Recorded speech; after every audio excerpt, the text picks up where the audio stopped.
Hello and welcome to our second spring racing preview. This week is Caulfield Guineas Day.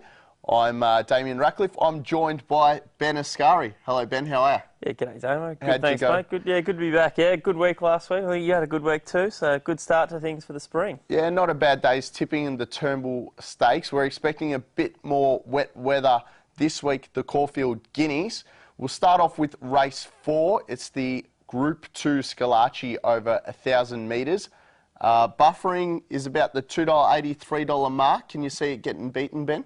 No, I can't. He's he's 7-time Group 1 place buffering. 4 times at Group 1 level he's finished behind either Black Caviar, Haylist, or Black Caviar and Haylist. With those two out for the spring, I think it's his time to shine buffering.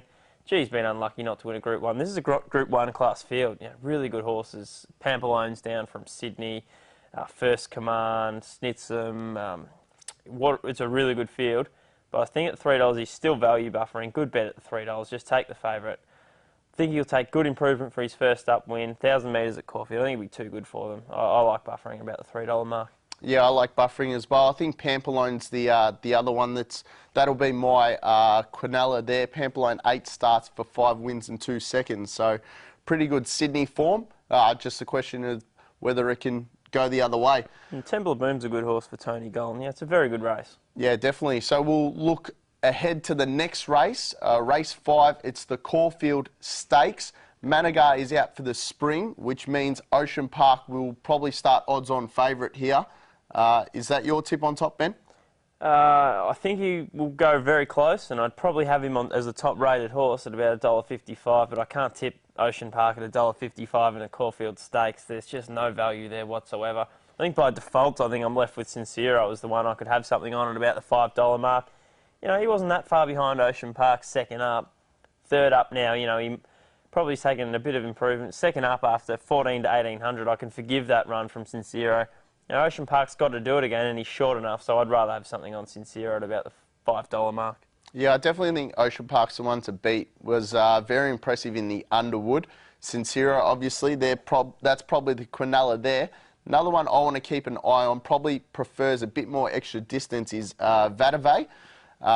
Won the VRC St. Ledger at Flemington over 2,800 metres, so this is a little bit short, but definitely want to keep an eye on that runner.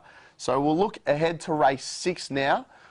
Race 6 is the Toorak Handicap. More Joyous on top with 60 kilos.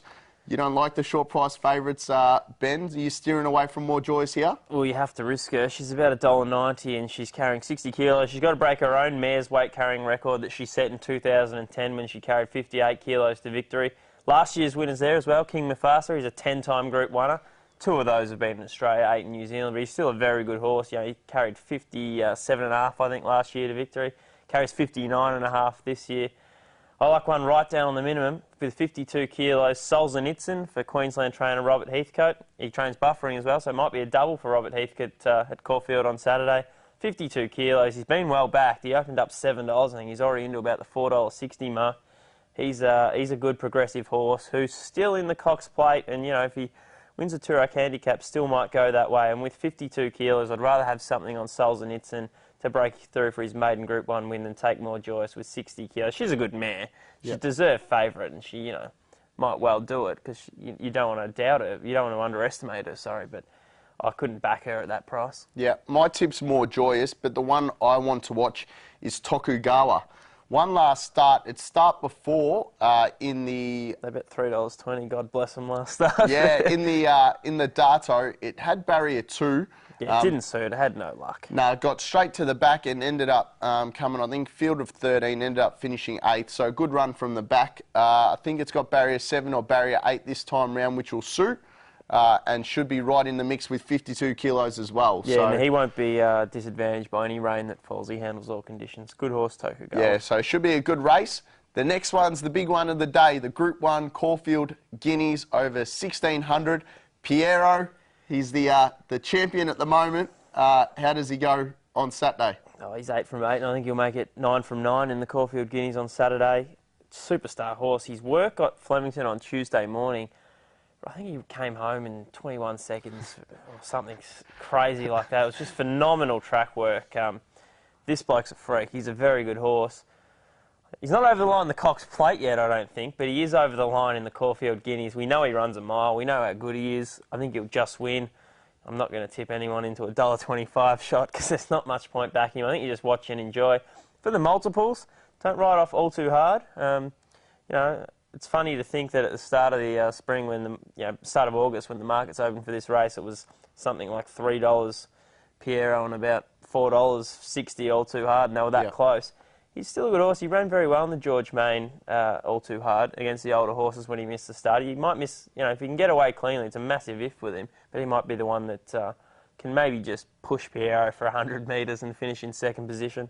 Yep. Is rain going to be any bother for Pierro, do you think, Ben? No, I wouldn't have thought so. By Lonhro, he's handled wet tracks before in Sydney, and I don't think rain will concern him at all. Yeah, so Pierro on top for mine as well. For second, I like Epaulet. Can't go past its run in the Golden Rose. Has run behind Pierro for placings.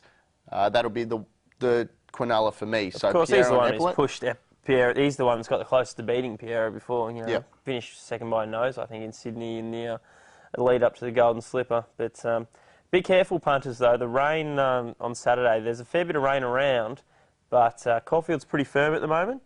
And just, before you start preparing for a slow to heavy track, it can take quite a bit of rain. It's a very quick drying track, so don't be surprised if we end up on a dead 4 on Saturday. Yeah, I don't mind the $10 a place for Carringbush Jack either. Ran second behind Pierro in the Bill's start. I know it was about 4.8 lengths behind Pierro, but Carringbush Jack ran 2.5 lengths ahead of third, who was Jamando. So we'll see how we go there, but definitely a very good field for the 3-year-olds.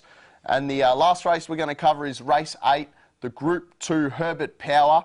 Open field, this one. A lot of horses still trying to get into Caulfield Cup fields. Who's on top here, Benny? I like Mr. O'Kieran for Kieran Ma, who stuck on really well in the naturalism. I think he's way down in the ballot order for the Caulfield Cup, so he needs to win to get in, as do, internationals Sharwadi and Gatewood, who we get to see for the first time in the Herbert Power.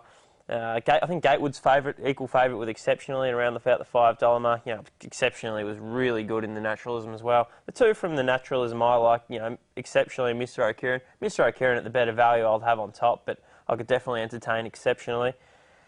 I can't work out the internationals. I did the videos, watched them all in the videos. I don't know enough about them to want to tip them, but those that know a little bit more about the international form than me have said that Gatewood will just win the race, but I watched his videos and he looked to be just plugging away one batting. He looked pretty slow to me, but what do you think? I like Gatewood on top, just from a few people that I've spoken to. It seems the one to beat.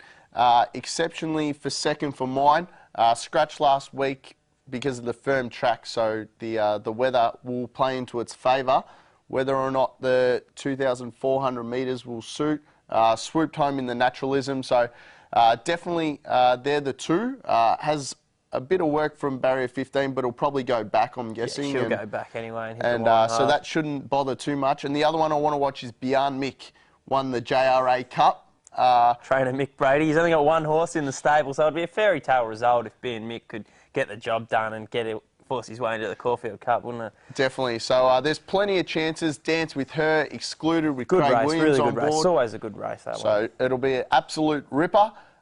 Thanks for joining us this week, Ben. Good luck tipping. And we'll see you next week for Caulfield Cup Day. Should be an awesome day of racing. Cheers, Damo. Thanks, guys.